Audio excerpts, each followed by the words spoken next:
तो नमस्कार साथियों। जीके विद नवल सर की क्लास में आपका स्वागत है। आज हम बात करेंगे भारतीय संविधान की अनुसूचियों के बारे में कि शेड्यूल्स कितने हैं और इन शेड्यूल्स में क्या क्या कहा गया है, इसके बारे में हम आपसे चर्चा करेंगे। सही है। मेरे द्वारा जीके की क्लासेस, पॉलिटी से संबंधित जीके की क्लासेस प्रारंभ की गई हैं, जो कि सभी प्रतियोगिता परीक्षाओं के लिए महत्वपूर्ण है। तो संविधान की यदि हम अनुसूचियों की बात करें तो अनुसूचियों का मतलब क्या है, ये हमें जानने की जरूरत है। देखिए, जब संविधान पूरा बन गया तो अब ये प्रश्न उठा कि कई ऐसे अनुच्छेद हैं या ऐसे भाग हैं जहां जिनका जो एक्सप्लेनेशन है या जिनके संबंध में सूची है वह देना क्या है, आवश्यक है। जैसे मान लीजिए कि आपने भाग एक पढ़ा और भाग एक कहता है कि भारत राज्यों का एक संघ है। क्या है? भारत राज्यों का एक संघ है। तो आखिर ये जो राज्य हैं, ये कौन से राज्य हैं, कितने राज्य, ये कहां लिखे जाएं? तो इसी के लिए क्या है, सूचियां बनाई गई। क्या बनाई गई है? सूचियां बनाई गई। इसी प्रकार जैसे भारत में संघात्मक शासन व्यवस्था है, केंद्र और राज्य हैं, तो आखिर जो केंद्र और राज्य की जो शक्तियां हैं वो कहां लिखी जाएं? तो इसी के लिए क्या है, अनुसूचियां हैं। तो आपको अनुसूची का कॉन्सेप्ट समझ में आ गया कि कुछ संविधान में सूचियां दी गई हैं, जो कि ध्यान रखना है संविधान का ही भाग है। जब संविधान में संशोधन होता है तो इन सूचियां में कोई भी संबंधित है तो उसमें भी क्या करना पड़ता है, संशोधन करना पड़ता है। सही है। जैसे मान लीजिए कि किसी नए राज्य का गठन हुआ, सही है, राज्यों की संख्या बढ़ गई तो सूची में भी क्या करना पड़ेगा, संशोधन करना पड़ेगा। तो जब संविधान बना था तब संविधान में 8 अनुसूचियां थी। कितनी अनुसूची थी? संविधान की अनुसूचियां। सही है। संविधान की अनुसूचियां। संविधान जब बना था तो मूल संविधान में जो ओरिजिनल कॉन्स्टिट्यूशन था, इसमें 8 अनुसूची थी। कितनी अनुसूची थी? 8। ये भी प्रश्न कई बार एग्जाम में पूछा गया है, एसएससी के एग्जाम में, जैसे सीजीएल, सीएचएसएल। समझ में आया? ये पूछा गया है, समझ में आया? वर्तमान में जो है, वर्तमान में इनकी संख्या जो है वह है 12 है। कितनी है? 12। समझ में आया? 4 बढ़ गई। क्या बढ़ गई? 4 बढ़ गई है। समझ में आ गया?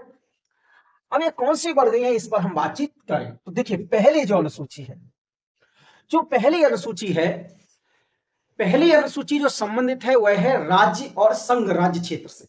मतलब राज्यों और संघ राज्य क्षेत्रों के नाम लिखे गए हैं। क्या लिखे गए हैं? राज्यों और संघ राज्य क्षेत्रों के नाम लिखे गए हैं। क्या लिखे गए? अनुसूची एक। अनुसूची एक जो किससे संबंधित है?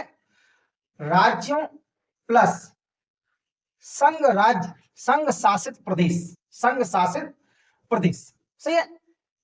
तो इस समय कितने? 28 राज्य हैं और 8 संघ शासित प्रदेश हैं। तो इनके नाम कहां लिखे गए? अनुसूची एक में लिखे गए। किसमें लिखे गए? अनुसूची एक। समझना है? याद करते जाइए, नोट्स बनाते जाइए। दूसरा, अनुसूची शेड्यूल जो है, शेड्यूल 2, सेकेंड शेड्यूल में जो बताया गया है वह बताया गया है कि जो भारत के प्रमुख जो संवैधानिक पदों पर जो व्यक्ति हैं उनकी सैलरी क्या है, उनके वेतन के बारे में बताया गया। क्या बताया गया है? जो संवैधानिक पद हैं, संवैधानिक पदों के संबंध में जो है, संवैधानिक पदों पर, पदों के वेतन के संबंध में। किसके संबंध में? वेतन के संबंध में। जैसे राष्ट्रपति का वेतन, समझ में आया? उपराष्ट्रपति का वेतन, समझ में आया? राज्यपाल का वेतन। सही है। और भी बहुत सारे जितने भी, जैसे कैग का, यूपीएससी के अध्यक्ष का वेतन। सही है। उच्चतम न्यायालय के न्यायाधीशों का वेतन। तो इन सब के बारे में इसमें क्या किया गया है, बताया गया है। सही है। कोई डाउट? तो अनुसूची 2 समझ में आ गई आपको। अब है अनुसूची 3। अनुसूची 3।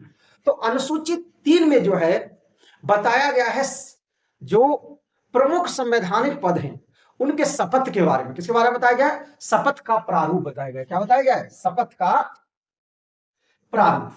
सही है, क्या बताया गया? शपथ का प्रारूप। जैसे कोई सांसद बनता है, कोई विधायक बनता है, सही है, तो ऐसी कंडीशन में उनको इस शपथ के प्रारूप को क्या करना पड़ता है? फॉलो करना पड़ता है। ये अनुसूची 3 है। कौन सा अनुसूची? अनुसूची 3 में शपथ का प्रारूप। लेकिन ध्यान रखना है, भारत में 2 पद हैं जिनका शपथ का प्रारूप यहां नहीं है। और क्या आंसर है? राष्ट्रपति। क्या है? राष्ट्रपति। और दूसरा है उपराष्ट्रपति। सही है, राष्ट्रपति और उपराष्ट्रपति के जो पद हैं उनकी शपथ जो है वह वहीं पर बताई गई है जहां राष्ट्रपति और उपराष्ट्रपति की क्या है? चर्चा है। जैसे राष्ट्रपति की जो शपथ है वह है आर्टिकल जो है 60, आर्टिकल 60 में। समझ में आया? आर्टिकल किसमें? 60 में। इसी तरीके से उपराष्ट्रपति का जो शपथ का प्रारूप है वो है आर्टिकल 69 में। किसमें है? आर्टिकल 69 में। इसी प्रकार एक और पद है राज्यपाल का पद। किसका? राज्यपाल का पद से ये है आर्टिकल 159। तो ये 3 पद हैं, आपको ध्यान रखना है। सही है, राष्ट्रपति, उपराष्ट्रपति और राज्यपाल, ये 3 पद ऐसे हैं जिनकी शपथ का प्रारूप जो है वो यहां पर नहीं दिया गया है। सही है, कहां नहीं दिया गया? यहां नहीं दिया गया है। ये कहां दिया गया है? ये आर्टिकल 60 में। सही है, उपराष्ट्रपति के लिए आर्टिकल 69 में, राज्यपाल के लिए आर्टिकल 159 में प्रारूप बताया गया है। सही है। अब देखिए, अब जो अनुसूची 4 है, क्या है? जो अनुसूची 4 है, अनुसूची जो 4 है यह संबंधित है कि राज्यसभा के अंदर, किसके अंदर? राज्यसभा में राज्यों का प्रतिनिधित्व। किसका? राज्यों और संघ राज्य क्षेत्रों का प्रतिनिधित्व, रिप्रेजेंटेशन। जैसे उत्तर प्रदेश की कितनी सीटें हैं राज्यसभा में?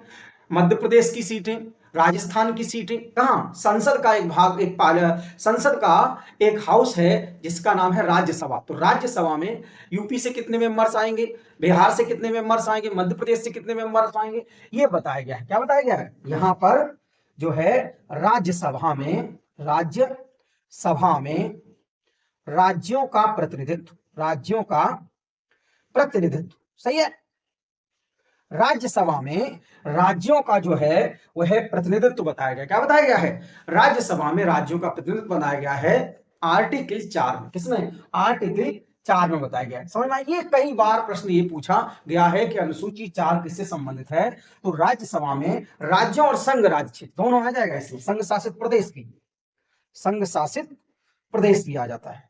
सही है, समझ में आया? तो इनके बारे में यहां बताया गया है। समझ में आया? कोई डाउट? तो ध्यान रखना, संघ राज्य क्षेत्र में यहां पर सभी संघ राज्य क्षेत्रों का प्रतिनिधित्व नहीं है, केवल 2 हैं। एक है दिल्ली और एक है पांडिचेरी। क्या? दिल्ली और पांडिचेरी। दिल्ली और पांडिचेरी क्या प्रतिनिधित्व है। सही है। अगला, तो इसका स्क्रीनशॉट ले लीजिए आप। सही है। अब अगली जो अनुसूची है, अनुसूची 5, क्या है? अनुसूची 5 जो है, अनुसूची 5 जो है, भारत में कुछ अनुसूचित क्षेत्र डिसाइड किए गए हैं। सही है, संसद के द्वारा क्या डिसाइड किए गए हैं? अनुसूची 5 में जो है कुछ अनुसूचित क्षेत्र, शेड्यूल्ड एरिया, अनुसूचित क्षेत्र और अनुसूचित जनजाति क्षेत्र। क्या है? अनुसूचित जनजातीय क्षेत्र डिसाइड किए गए हैं। इनकी सूची जो है यहां बताई गई है। इनका एडमिनिस्ट्रेशन क्या है?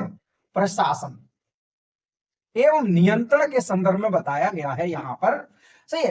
एक्चुअली सरकार क्या है, इन क्षेत्रों का जो शेड्यूल्ड एरिया होते हैं इनका डेवलपमेंट, स्पेसिफिक विशेष ध्यान देने के लिए इन एक लिस्ट बना देती है। सही है। जैसे मान लीजिए कोई ट्राइबल एरिया है जो हजारों सालों से एक जगह पर ही रह रहा है, तो उसको एक स्पेसिफिक एरिया घोषित कर देते हैं और स्पेसिफिक एरिया घोषित करके उसका धीरे धीरे धीरे धीरे डेवलपमेंट किया जाता है। और जिस दिन डेवलपमेंट हो जाएगा तो शेड्यूल से क्या कर देंगे?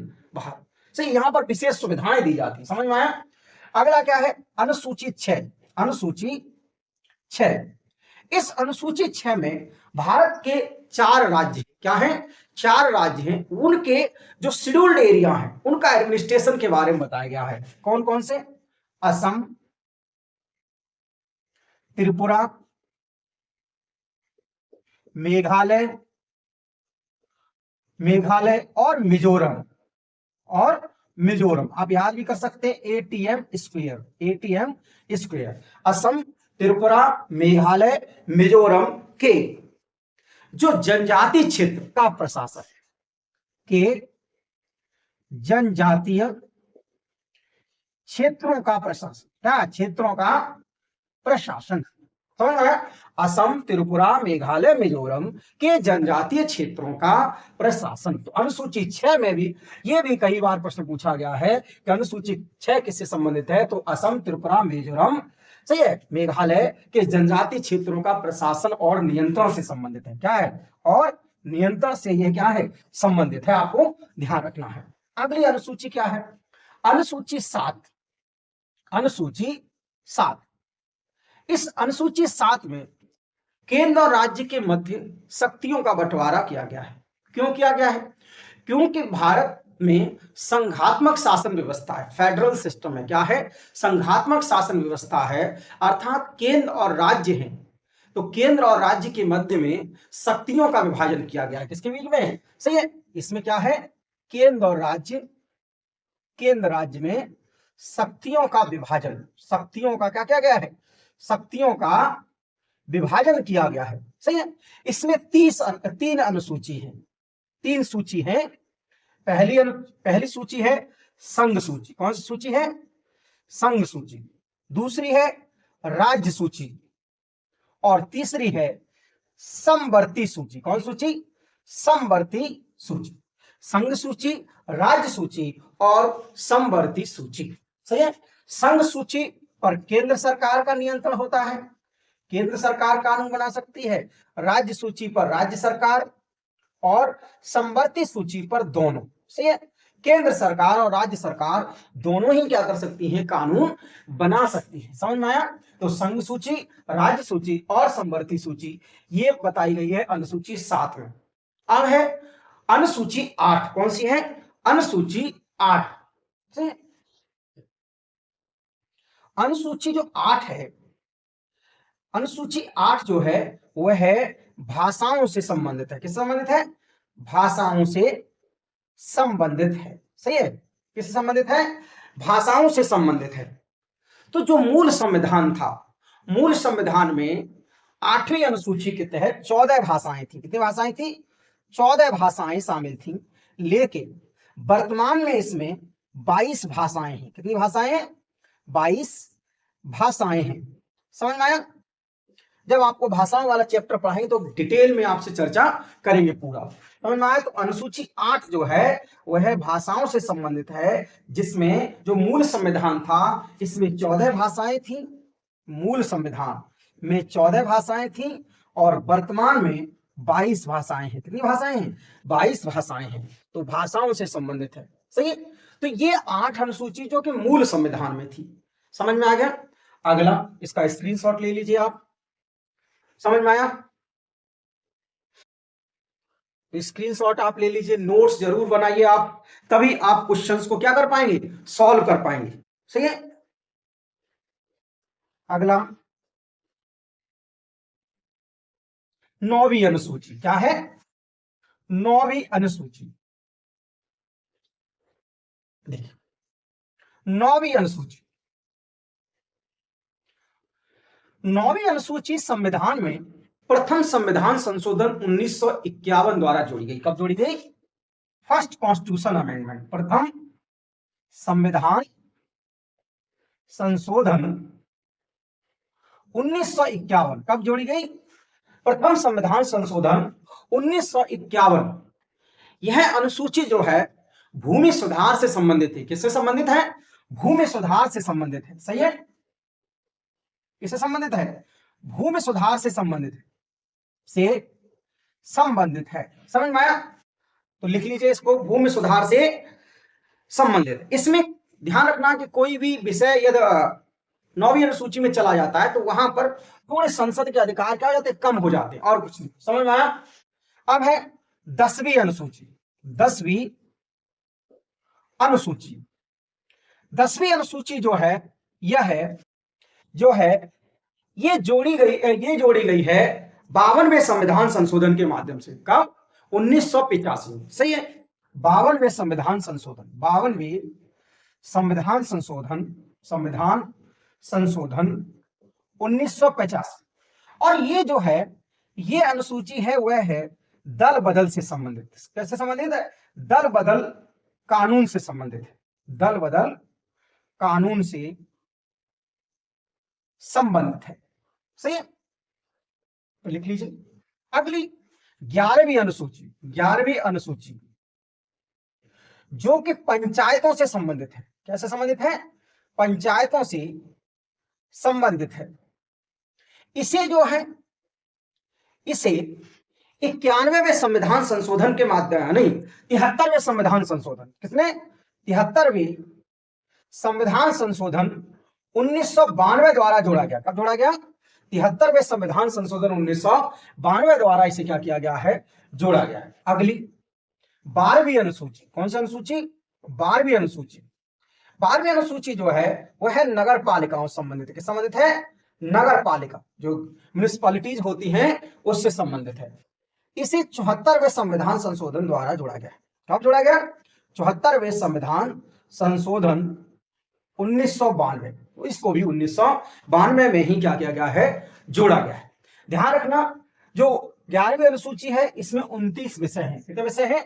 29 सब्जेक्ट हैं। सही है। और 12वीं अनुसूची में जो है इसमें जो है 18 विषय है। कितने विषय हैं? 18 विषय सब्जेक्ट्स है। सही है। तो 4 अनुसूची कौन कौन सी? 9वीं अनुसूची जो है भूमि सुधार से संबंधित है, प्रथम संविधान संशोधन के माध्यम से। फिर उसके बाद 10वीं अनुसूची जो कि दल बदल से संबंधित है, जिसे 52वें संविधान संशोधन के माध्यम से जोड़ा गया। 11वीं अनुसूची जो कि पंचायतों से संबंधित है, जिसे 1992 में जोड़ा गया। सही है, 73वें संविधान संशोधन के माध्यम से। और 12वीं अनुसूची है जो कि नगर पालिकाओं से संबंधित है, जिसे 74वें संविधान संशोधन के माध्यम से जोड़ा गया, जिसमें 18 विषय हैं। क्या विषय हैं? 18 विषय हैं। समझ में आ गया? ये है शेड्यूल। सही है, तो मुझे उम्मीद है आपको ये समझ में आ गया होगा। सही है, आप चीजों को बार बार रिवीजन कीजिए, बार बार प्रैक्टिस कीजिए। अब आपका क्या काम है? प्रीवियस ईयर के जो क्वेश्चंस हैं उन क्वेश्चंस को भी लगाइए। आप कोई भी प्रीवियस ईयर का एक प्रीवियस ईयर की बुक ले लीजिए, उस बुक को कई बार क्वेश्चंस लगाइए, बार बार आप क्वेश्चन आंसर लगाएंगे तो आप देखेंगे कि आपके ये सारे टॉपिक्स क्या हो जाएंगे? ऑटोमेटिकली कवर हो जाएंगे। सही है, तो जीके विद नवल सर की जो क्लास है इसको आप डेली ज्वाइन कीजिए। एक लेक्चर डेली रहेगा। सही है, टॉपिक पहले से टॉपिक पर जो है हर टॉपिक का एक जो भी है जिस पर पढ़ाया जाया करेगा। आपको समझ में आया? चलिए, धन्यवाद।